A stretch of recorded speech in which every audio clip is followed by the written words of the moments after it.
Welcome back, Caddy Corner, episode 33. What's up? My name is Caleb. Oh, and I'm Austin. I feel like we've been forgetting to do that recently. We have. Yeah. I think that's why the views are down. You think so? Yeah. Maybe. Yeah, maybe. If you haven't noticed, we're back outside. Admittedly, it's colder than I was expecting. Indeed. As I was walking to class today was whenever I thought about it, and number one, the only reason why it's cold is because the sun is just like down. Yeah. Already, daylight savings time. If you're from a state that doesn't do daylight savings time, by the way, drop a comment. Do you know some of them don't do that? Yeah. Yeah. So drop a comment if that's you. But before we get into this week's podcast, I want to say follow us and subscribe and like and rate and review the show and all that stuff. It's cool to do that. It means a lot to us. We read all of the YouTube comments. I think there's like 4 total. I've read them all. I look at the YouTube studio every single day. So Cool deal. and then we also read the reviews out on the podcast. So if you are listening, make sure to also leave a review and rate us 5 stars and share us around with your family and friends. Without further ado, today we're talking about, at least what I have written down, and hopefully we have the same thing, is keeping and maintaining a healthy mindset. Yeah. This is good news. It would have been awkward if it would not have been that way. This would have been a crazy episode. It would have been. So my notes, I have basically my steps is in 2 phases, and then I have a section that is called my cheat codes for how I keep my healthy mindset. So we can take it however you want to go, because I think that my cheat code should go after phase 1 and phase 2, like the step explanations. So if you have something that should go before the steps, let's let it rock. Okay. So, yeah, first on my list here, I have benefits. Yeah, good idea. So, I'll go ahead and hit the benefits of keeping a positive mindset. And I will go ahead and say before I mention these, this has not been proven by science, but they do go hand in hand with each other for some reason. People don't know why. So, with that said, benefit number 1, it increases your lifespan. That's what they say anyway. Less stress. We'll get to the reasons why I think later. Number 2, lower depression rates. Makes sense. Number 3, better psychological and physical well-being. And number 4, better cardiovascular health. And so I totally agree with you. Less stress. So I have this little quote written down here. Having a positive outlook will help cope better in stressful situations. Will help you cope better with stressful situations. That's a very good way to look at it, for sure. So I think that is the reason why all of these things are benefits of having a positive mindset. I think one that you touched on, and we've actually been learning about similar stuff like that in my PE class recently, specifically about like stress and how that actually like affects your physical body. And the cardiovascular thing is very true, because if you're somebody who has like increased stress rates, and I don't know how you measure any of that garbage, but if that is somebody, like if you suffer from that, like you have a very like a significantly higher chance of like a heart attack. Yeah, definitely. Or you also can just have like naturally higher blood pressure without it being like clogged up. And obviously that's much more difficult to treat, because a clogged artery is one thing, but your feelings are another. So yeah. But in all seriousness, that's really how it goes. So yeah, definitely, because the faster your heart beats, the more it's working. And if it's beating faster majority of the time, then you're definitely more likely to have like a stroke or a heart attack. Or any cardiorespiratory. Yeah. Even like up here, stroke you said. So yeah, definitely. It's bad news. Yeah. So it's really a real thing. And I didn't really know much about that until my PE class. My PE teacher, this is kind of a sidebar, my PE teacher is like his PhD is in like mental health and counseling and stuff. Yeah, definitely. So that's where I kind of got this idea for this podcast from. So I was like, this is interesting. And cool deal. That'll be fun, yeah. Shout out Dr. Betters. No way he's listening, but maybe. It maybe is. Yeah. But that's all the benefits that I have. There are definitely more benefits than that. Sure. But those are the ones that I was thinking about earlier, and those are the ones that I have written down here. But, yeah, just keeping a positive mindset. It'll just make your life better. For sure. In all these different categories that I have listed. Yeah, there really is no... generally, too, whenever you have a positives section to anything, there's usually a negative section that follows it. Yeah, definitely. I don't think that there is any for this specific topic here. I don't think there's any negative things that directly go along with having a positive outlook on the world. It's hard, though, is what I'm saying. You know what I'm saying? Yeah, I mean, there are definitely, like... of course, there's always things. There are definitely, like, some. Of course. But, I mean... But you don't hear about that very often, do you? Yeah, no. Yeah. Because, I mean, kind of the one thing that I would say is people can be, like, too positive. Yeah. And, like, forget about the bad stuff, which the bad stuff is good stuff to know about, too. Yeah. But then that kind of defeats the purpose of keeping a positive outlook, so... Who knows? Yeah. Also not proven by science. I just can't think of any negatives of keeping a positive mindset off the top of the dome here. Yeah, so. I feel you. Right, cool. Do you have anything else I should go before steps? Or do you have a steps section? Yeah, I guess my next two sections kind of go hand in hand with, like, steps, I guess. Sure. Do you want to roll for that then? Yeah, let's go ahead. Sure. So I have written my kind of idea for keeping a positive mindset. And the way that I looked at it was from a very, like, individualized perspective and also from a very... like making changes perspective. Like negative and bad things happen and that's life and that is what it is. There's no avoiding that. But what you can do is you can pivot and you can make adjustments. And that is really how I looked at this. And I looked at it in two phases. So my phase one, step one, is to take a step back and acknowledge whatever it is that is making you sad. So maybe you watch too much political TV and that makes you upset or stressed out. Maybe you have terrible friends. Maybe, there's tons of problems, right? And so step one is to acknowledge that those things are problems. And it's probably the hardest step out of all of them. Yeah, definitely. I think that's kind of like a reoccurring theme with all these how-tos that we've been doing lately. The first step is always the hardest. Identify what is wrong. Right. And it's probably the hardest thing to do. Yeah, that's definitely a hard thing to do. It's an easy thing to say, but it's a hard thing to do. And I even think, too, it's probably the hardest in this application because you have to look at your life, which you live every day. There's no getting out of it. Right. And then you have to be like, this is bad. You have to point, like, directly at it, and you have to understand that in your brain that it's bad. Even if there's good things that are associated with whatever, you have to be like, this is bad. We got to get rid of it. Yeah. So that's my step one. Phase one, step one is addressing and acknowledging the problem. Yeah, that is exactly what I have written down too. Perfect. But I have a whole section for identifying negative thinking. Cool. Yeah, perfect.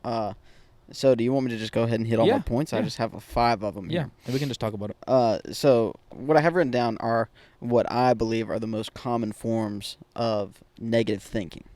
And so the first form of negative thinking is filtering. And so filtering is you filter out all of the positive aspects of a situation. You get a situation, whether it be absolutely anything that could ever happen, and then the only thing that you focus on are the bad aspects of the situation. That makes you sad. Yeah. That makes me sad. That makes everyone sad. Nobody wants to just think about all the bad things, even though those are, like, important things to think about. Mm-hmm. You have to also look at the positive aspects, too, to help balance it out. And so the second form that I have written down here is personalizing, which is blaming yourself for everything bad that happens. And that's no good. No. Because even if it is your fault, that's good that you're taking the blame for it. That is a healthy thing to do. But the problem occurs whenever it's not your fault, and it's somebody else's fault, but you are trying to make somebody feel good by just taking the blame for it. And kudos to you. You're a good person for that. But it's only going to hurt you in the long run, because then all this weight is piling on top of you that is not even yours to carry. Eventually you're going to pop. Yeah, so that is bad news. 3 here is a word that I have trouble pronouncing. Okay. So it might take me a second here. Okay. Catastrophizing. That is a hard word to pronounce. Catastrophizing. Sure. That's how I'm going to say it. Yeah, that's how I've been saying it. I think that's an unfortunate word. Yeah. It means catastrophe or catastrophic. Yes. Yeah. Short for catastrophe. Well, not short, probably. It's just no, it's not. But it is the action of anticipating the worst outcome. Yeah. And so basically, what an example that I came up with is like literally anything. You say you're going to the park or whatever, and then you're going to walk around a pond or something. Maybe you're going fishing, and then you're like, man, worst case scenario, I'm like in the boat, and then it tips over, and then gator comes and bites my leg and pulls me under the water. Yeah. Like that is not a healthy way of thinking. No. You don't need to think about all these bad things that could happen Right. without the factual information that it could possibly happen. Yeah. You know, like, yeah, maybe that is a possibility, but the chances are so slim that shouldn't even be on your radar right now. Right. Just catch the fish. Yeah. You know what I'm saying? Good point. That's such a good point. Because with that, like, going even like a little bit further than that, like, if you looked at the world from that perspective, then you would never leave your house. Everything is bad. Everything is bad. Yeah. Yeah. Even your house is bad. Everything is bad. You'd never get into a pool. Yeah. You'd never get into the ocean. You know what I'm saying? You never do anything. Yeah. Yeah. That's an unhealthy place to be. For sure. Also, another unhealthy place to be is this common form of negative thinking called blaming, which is the complete opposite of personalizing. And it's whenever you do something that is wrong and it's your fault, you blame it on somebody else, which is bad news. For sure. Because everything comes full circle. That's how I think about it anyway. And then lastly here on my list, I have magnifying, which is making a big deal out of minor things. And I think that is the absolute most common form. For sure. It is definitely the most common form that I've experienced in my life. I think it's a big thing with our generation. Yeah, from like me personally, I see myself doing it all the time. I see myself doing all these things, but definitely magnifying. Yeah. If I'm running late and I'm stuck in traffic, it's like, oh my goodness, it's the end of the world. Yeah. Or if I'm at work and something doesn't go the way that I expect it to, like my whole day is ruined. But it's like that was just one thing that happened like 5 hours ago. It doesn't even matter now. That I'm still talking about now.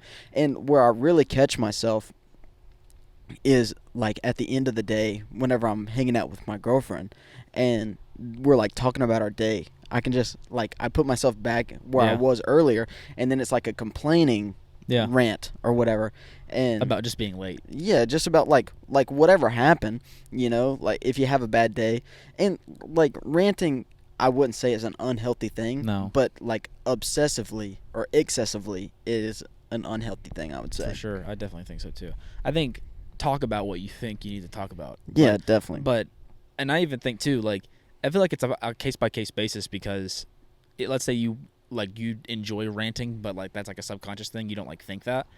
If you find somebody who will listen to you, then it's fine to do that. Yeah. But I think if you're somebody who like over rants or you know what I'm saying, like shares the negative aspects, it's a really good way to push people away. And I think that is like a good way to make other people feel bad too. Yeah, for sure. Because it's kind of like projecting. Exactly, because the bad energy will spread. Yeah, for sure. It's like the flu. It sucks the air out of the room. For it real. It gets really awkward and really quiet. Yeah, and then like if somebody's complaining to you hardcore, then now you're thinking about all these bad things. And then if somebody says something and then you relate to that, then now you're thinking about what made you sad a month and a half ago. Yeah. And now you guys are both talking about these things.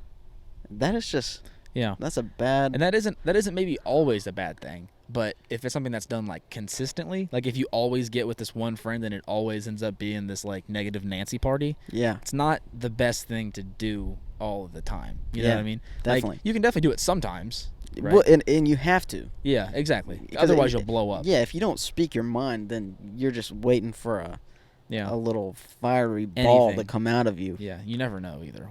It can get crazy for sure.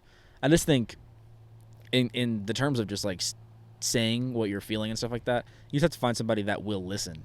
Yeah. Because, like, this is like harsh, kind of, but like nobody has to. You know what I'm saying? Yeah, definitely.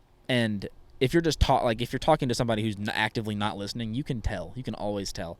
And it's like talking to a cardboard box. Yeah. And that doesn't make you feel any better. If anything, it makes you feel much worse. Yeah. Because like you know that they're not actively I guess, caring. You know what I mean? Yeah. So it's definitely tough.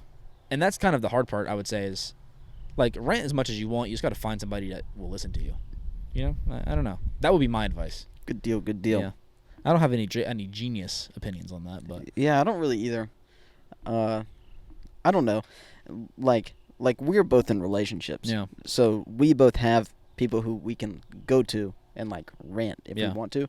And I know that not everybody has that. yeah, Which I would suggest finding somebody for that. yeah, Even if it's not a partner, if it's just like a buddy. yeah. Get a homie, Yeah, just somebody who you can talk to. or even like your family. I would say that your family probably naturally would care in some regard. Yeah, definitely. You know what I'm saying?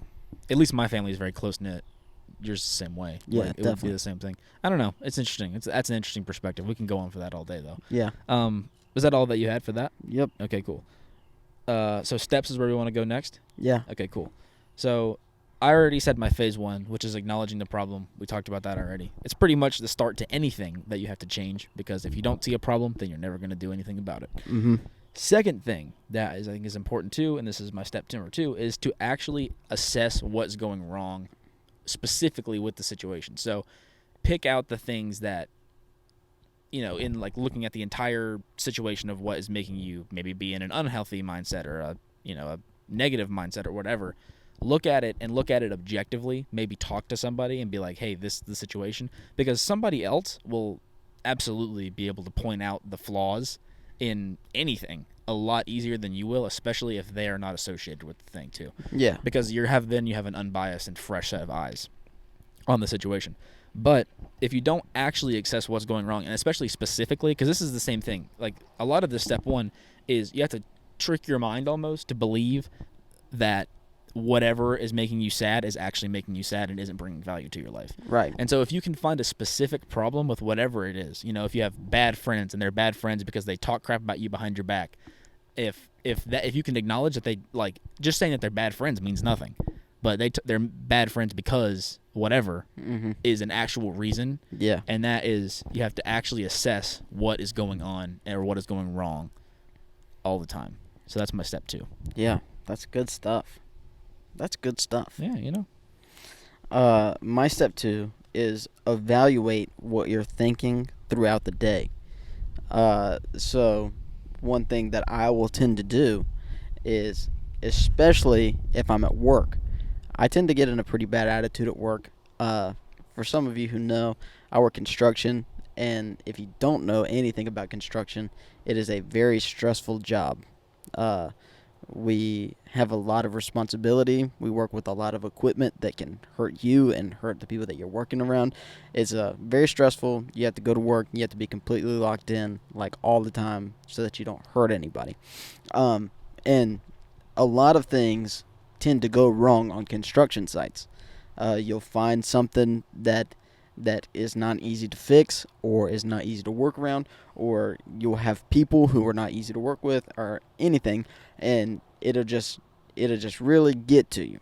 And so something that I like to do throughout the day is to just like stop and then evaluate what I'm thinking, because whenever you start to get in a bad mood or start having a bad attitude, then it's really hard to pull yourself out of it if you're so deep into it. For sure. So it's better to catch yourself like about to dive in, or like just getting your toes wet, you know, in the kiddie pool, Right. before you're in the deep end. Yeah.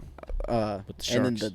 the water's over your head, Mhm. you know, Yeah. because it's just a lot harder to pull yourself out, and it's a good way to just hold yourself accountable, and then just try and fix whatever is like making you so upset, because most of the time it's not that big of a deal, and like it's just temporary, so you just have to get through it and then on with your day. So that is my step number 2. Good. Evaluate what you're thinking. Not bad. My final step of phase 1 is to remove the negative thing out of your life. Cold turkey, that thing. Gone. Gone. So this is probably the second hardest step of this whole thing, because you actually have, this requires generally maybe some kind of confrontation, Yeah. or it requires like very much mental confrontation or mental strength to be able to be like, yeah, I'm done, cut. But it's the only way that you're ever going to accomplish anything and get rid of the bad stuff in your life. So there's, it's obviously very case by case too in the event that it happens and stuff, but you have to just be able to get rid of the bad thing. And this is like kind of this wraps up my phase 1, and it comes down to you're not going to be able to remove the toxicity until you've tricked yourself. I say that just because your mental state is going to be whatever it is all the time. Like your natural state is to do the easier things and just kind of deal with it, even if it makes you sad.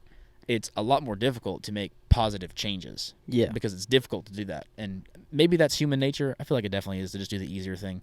But it's hard to actually make the change. And so this is the hard part. And that's why I've been saying trick your brain. You have to trick your brain that whatever you've been doing for the past 10 years is bad for you. And you have to make the adjustment. And to close phase 1 out, that adjustment is getting rid of the bad stuff. Yeah, definitely.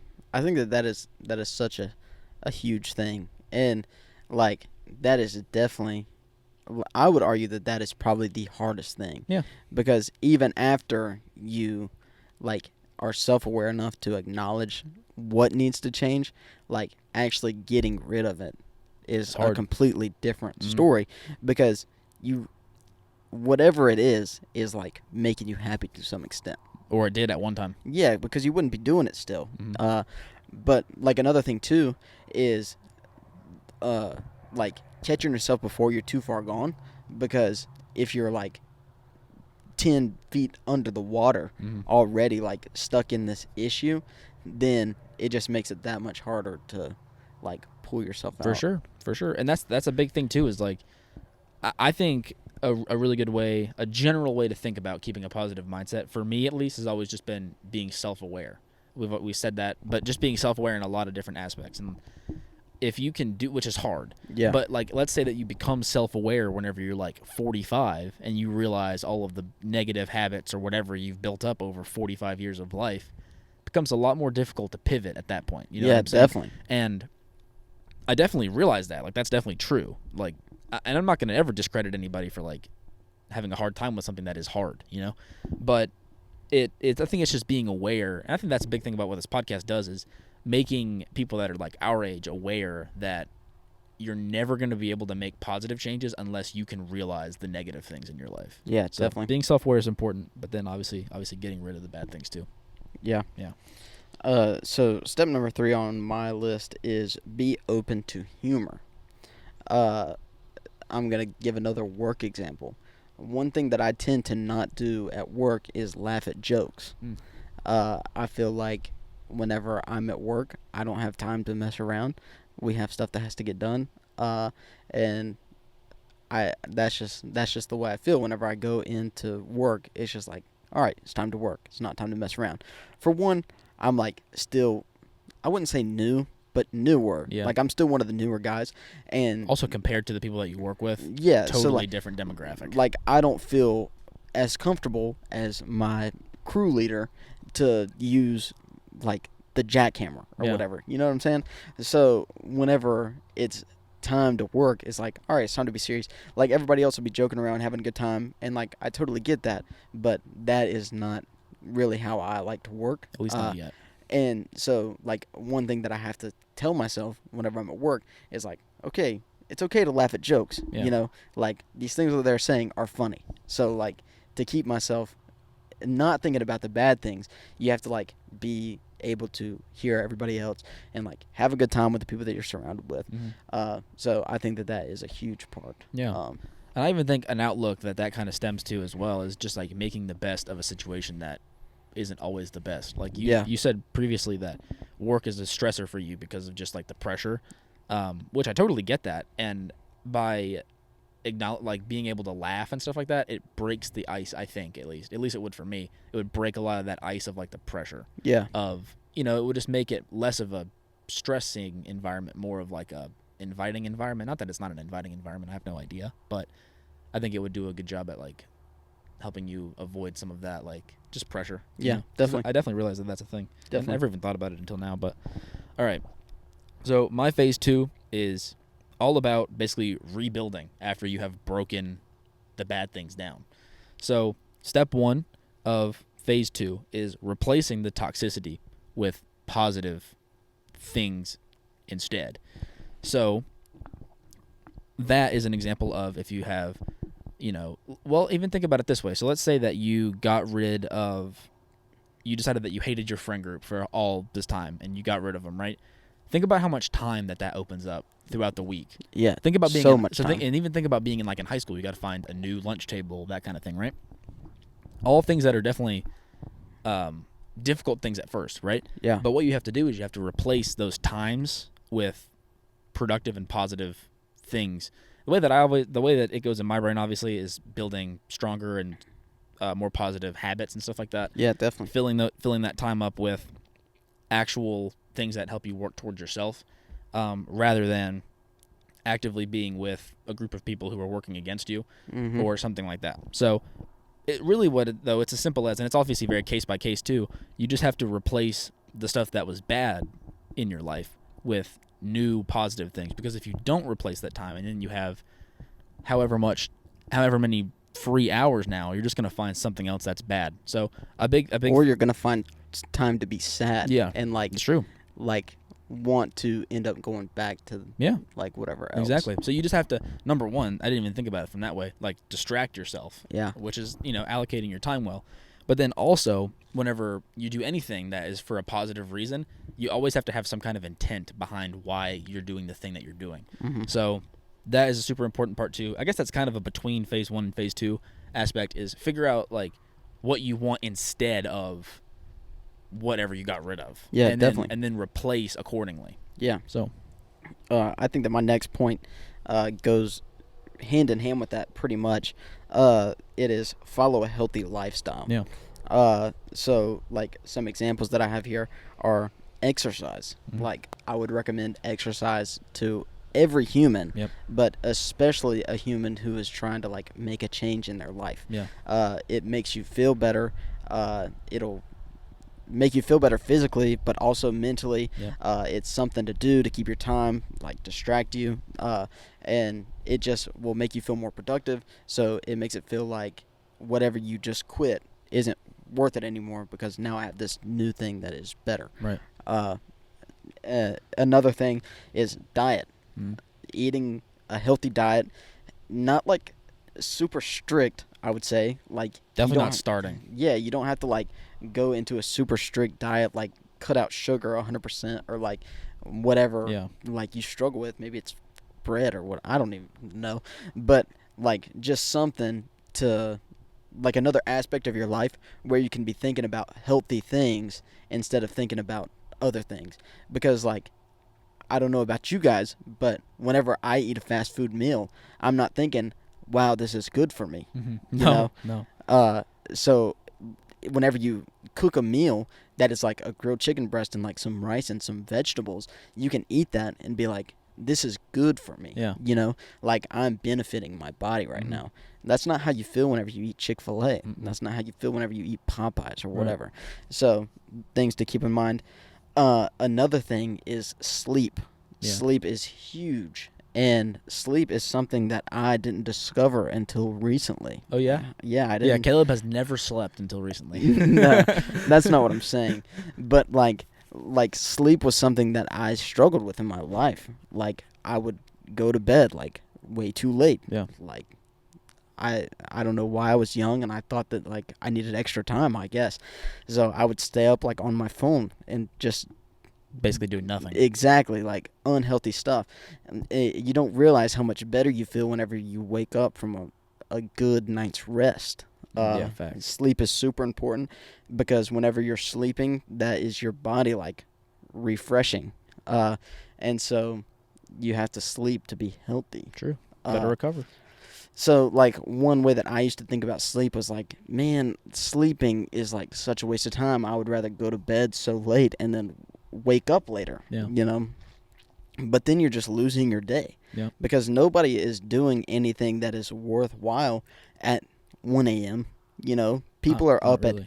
at 7:30 doing stuff that like means something, Mhm. you know? So instead, like go to bed at 10 and wake up at like 7 or like 6:45. Yeah. You still get a good amount of sleep, but like now you're up at a time where you can actually be productive, Mhm. you know? Yeah. So things to think about. True. I think a big point that goes along with what you said, and you said like in the dieting part, you said don't go super strict super soon. A really good way to think about everything that you just said and every habit that you ever try and start, especially if you're filling a hole, like if you just got rid of bad things and are filling it up with new things, is don't go too difficult in the first bit and don't go too strict. Yeah, because definitely. you will fail and then you will give up and you will totally revert. Yeah. So like a good example is like let's say that you wake up at like 11 every day. You can't just decide one day that you're going to wake up at 7. It does not work that way. Right. You have got to ease your way there. Yeah. And the same thing with a diet. Like if you don't want to eat bread, start with eating like half the amount of bread that you eat in a week. Start there and then go forward and make adjustments accordingly. Yeah. You're just never going to get any kind of sustainability by going super aggressive super fast. And Yeah, definitely. And the number one thing with positive habits especially is like generally speaking they're not going to be the fun flashy ones. Generally speaking they're not going to be like overly glamorized, whatever. It depends on what side of the internet you're on, I guess. But they like aren't going to give you that direct maybe like social currency that other habits that you're trying to replace would. So you just have to consider that because you're not searching for like social validation for doing those hobbies unless you are, which it depends on who you are, I guess. But if you're not, like most people are, then you have to set goals that you can achieve and be happy with it yourself. Yeah. And it doesn't matter what anybody else's goals are. Like if I walk into the gym and I see a guy benching 3 plates, I'm not thinking, you know what I'm going to do today? 3 plates, baby. Right. Yeah, because no chance. Yeah, it's logical. Exactly. So, but I think that gets overlooked so easily. Yeah, because, totally. Like because it is difficult, and that where my brain goes immediately is like fad diets. Whenever the Facebook community finds a new diet that's going to help you lose 25 pounds in like 3 months, Right. and it's like you can lose 25 pounds in 3 months, but if you don't eat any carbs for 3 months and then you expect to like keep that up for the rest of your life, good luck. Yeah, that's like the thing that I've ran into with like dieting in the past is like dieting is really not that hard. Mm-mm. Especially like the cutting the bad stuff is not that hard. It's just keeping it up. For sure. Because all of these diets, especially like keto, is probably Yeah. the worst diet that you could ever do. Yeah. Because There's just no way you can do it. You cut all this stuff out, and like sure it works for the amount of time that you do it. Yep. But as soon as you're like, okay, I want a cheat meal, is Yep. like you're right back to where you were. You know, not saying that if you do keto and get real skinny, if you eat a cheat meal, you're gonna get fat again. Right. But like, it's impossible Right. to maintain that kind of diet. For sure. And sustainability is the word. You know what I'm saying? Yeah. And it is with everything. Another way to look at it too is like, and I can even use myself for this example. Like I am not somebody who loves to go to the gym. Yeah. And like my whole life, workouts have been structured for like we're gonna work out for an hour and a half and do all this garbage. And I've always looked at that as a gigantic waste of time. You don't need to be there for an hour and a half, at least for me. And so Yeah. I'm a 35 to 45 minute guy, and I'm in and out. And it's just don't talk to me. Like I'm in my zone. I'm gonna get all my stuff done, and I'm gonna leave. Yeah. And instead, but for me, that's sustainable. You know what I'm saying? I also don't use the gym as like a social event. It's just a place for me to go get my stuff done. Right. Everybody's different, but for me, that 35 to 45 minute lift every single day is very sustainable. It's different for everybody. And so that's really the point that I want to make is that none of the habits that you do that are going to be positively benefiting are blanket statements. You can't look up a tutorial on YouTube and expect the same results because you're your own human being. Yeah. So you have to make adjustments that are sustainable, and number 2 are actually helping you, not they helped this guy one time, so it's going to help me the same way because I'm the same as this guy, because that's Right. not how it works either. So, Yeah. Totally. yeah, for sure. I don't know where we are. Is it my turn or your turn? It's your turn. My turn. Okay. So this is my second to last point here, and it is a little fun. I guess it's a metaphor, but it is use your new tools to build a stronger wall.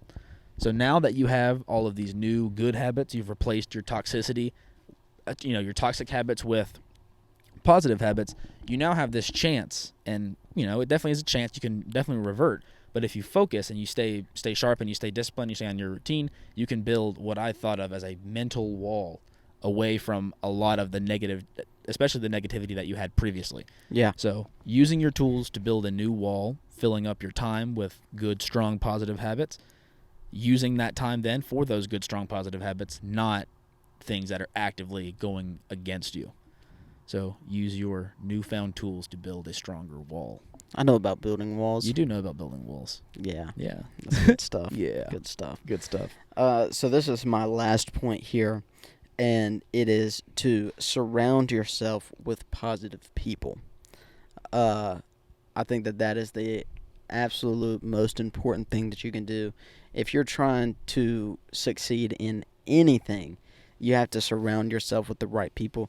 You have to surround yourself with people that are going to be cheering for you. Mm-hmm. And whenever you do something well, people will celebrate with you. If you mess up, people will come around you and put their arm around you and try and get you back to where you were.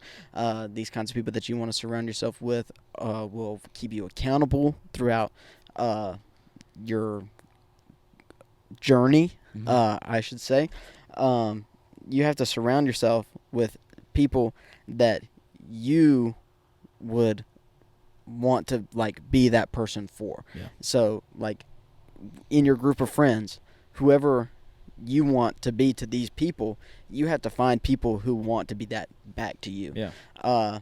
You get what you give, pretty sure. much. And these things are things that can be taught.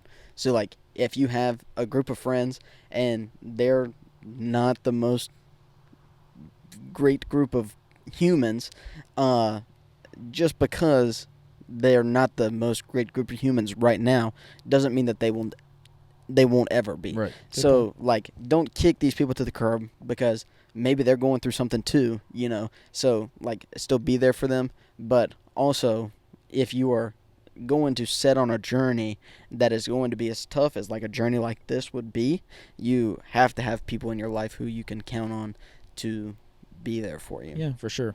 That's a big thing too. Is I think the best thing that you get from having a good circle and stuff is positive affirmation and reinforcement for achieving goals and stuff like that. Yeah, definitely. That's why the idea of a gym buddy exists, and it is very prominent. Is you have somebody that will hold you accountable, keep you going there, also increase your performance, because there's a lot of studies on that where it's if you work out with somebody that you're very close with or whatever, who you trust, you get way better results in the gym and stuff. Mm-hmm. So those are super important things too. And the only thing that I would probably add is I would say, at least the way that I've always looked at it is quality over quantity when it comes to human beings that you surround yourself with. 100%. You do not have to associate with anybody. I don't care who they are. You don't have to. So if they're bad for you, then you have to get rid of them. It doesn't matter who they are. You just have to. And if they're great for you, then you need to keep them around at all costs. Otherwise, you're done for. So that's kind of the last point that I add to that.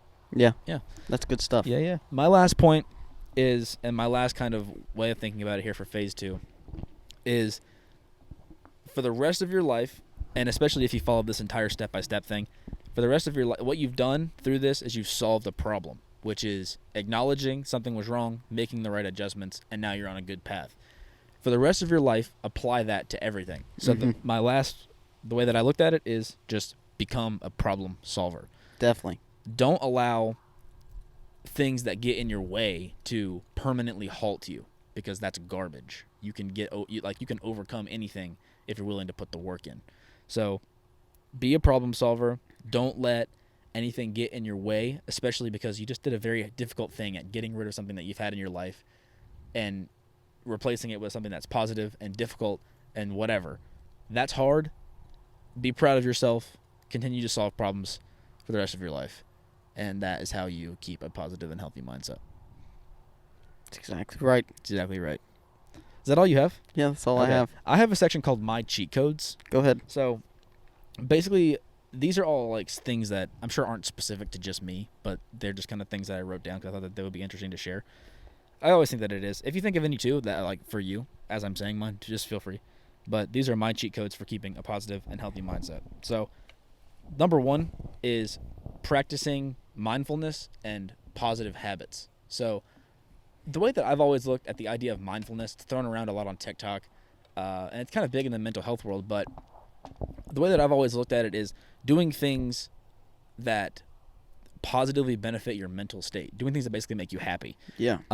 These don't have to be things that necessarily directly make you a more productive human being or directly make you stronger or faster or any of that garbage.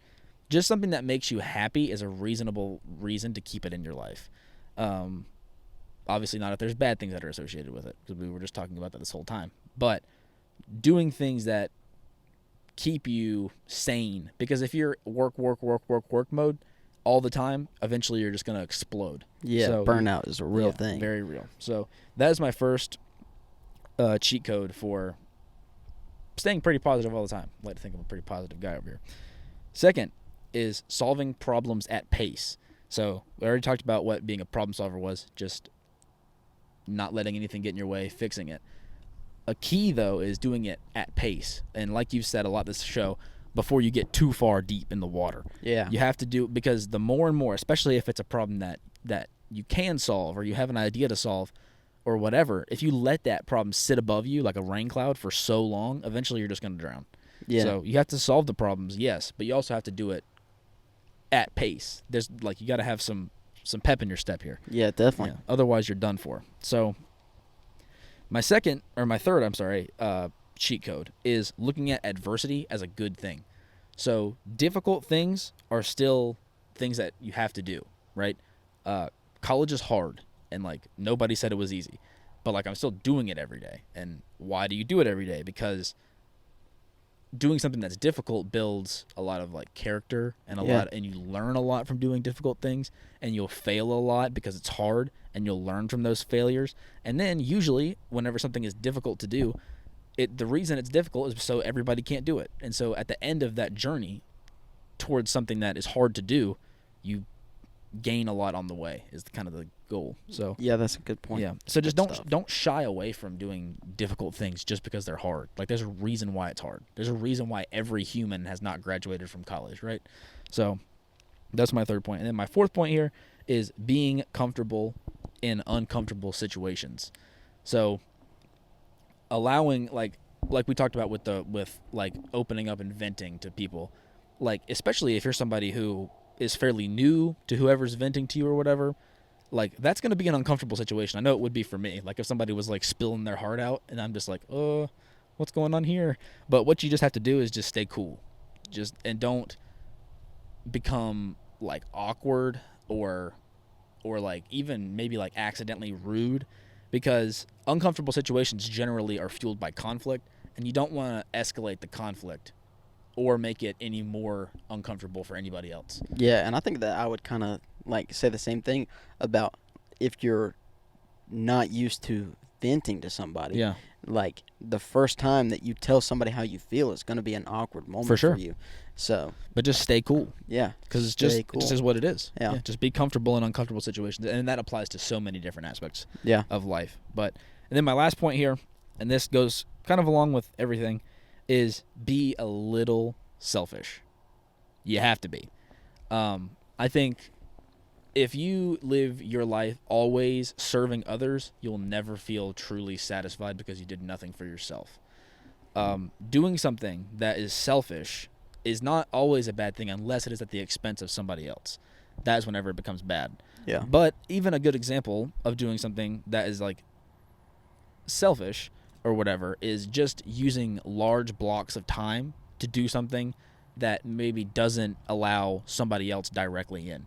So I would argue, and I don't know how you want to look at it, but this is what I would argue. I would argue that us doing this podcast is a little selfish towards our significant others. Yeah. Because at least for me, like I pretty much don't talk to Chloe during the podcast. I try my best to like stay locked in. You know what I'm saying? Yeah, totally. And that is a little selfish, but like the podcast brings me a lot of happiness. It's actively a career pursuit. Like I love doing the podcast. So if I wasn't willing to be a little selfish, like it would have never happened. You know what I'm saying? So, and I think that that's so important for every human. It's just to be a little selfish. And basically, you can be as selfish as you want until it gets in somebody else's way. Yeah, that's definitely. how I look at it. So yeah, that's good stuff. that's it for me. So sweet. Good deal. Yes, sir. So that, ladies and gentlemen, was Caddy Corner episode 33, I hope. 33? Yeah, 33. 33. Thanks so much for watching. If you're this far in, I felt this was kind of a long one. I'm not sure. Okay. It doesn't matter, but shout out to you guys if you're all the way here, especially because this has been a good one. Probably one of our best. Yeah, this is a good show. In a while. So thanks so much for watching and viewing and listening and all of that stuff that you do every week. We really appreciate it. We're back every single Friday with a show like this, which is audio and video. We talk about, man, what is this show? How would you describe this show? This is like a self-improvement podcast, I would say. Young adult lifestyle kind of vibes. So if you're into that sort of thing, every single Friday on YouTube and on all of your favorite podcast platforms. We also do a show on Wednesday, which is audio only. It's called Caddy Corner After Hours. Much more fun, much more laid back. It's an entertainment show. It's just a vibe. So if you've never listened to that, tune in. And if you have listened to that and you like it, then listen every week. So with that being said, I'm Austin. He's Caleb. We'll be back on Wednesday for After Hours and on Friday for the regular show. And we'll catch you boys next week. Peace.